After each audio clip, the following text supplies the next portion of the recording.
This is a story retelling chart, a form of authentic comprehension assessment. Should you use it by itself? No, but when used with other things, it gives you a sense of where that student is at.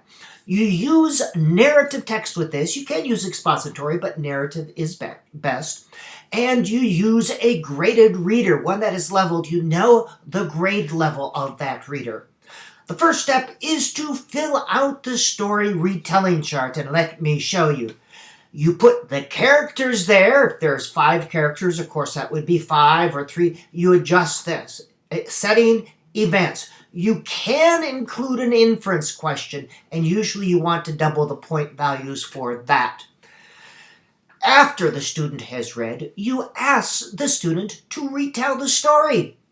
If the student asks, you can say, well, can you name any other characters? Can you name any other places?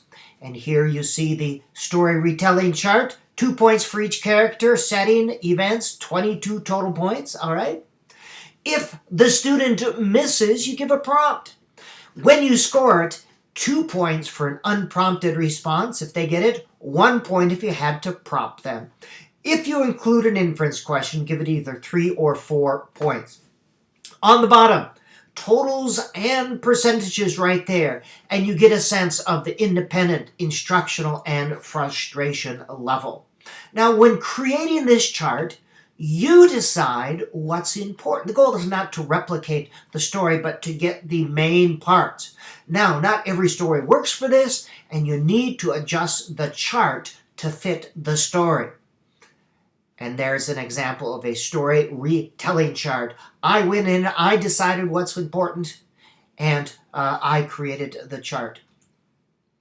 Another example of one. A more authentic form of assessment used with a graded reader can be used with silent or oral reading.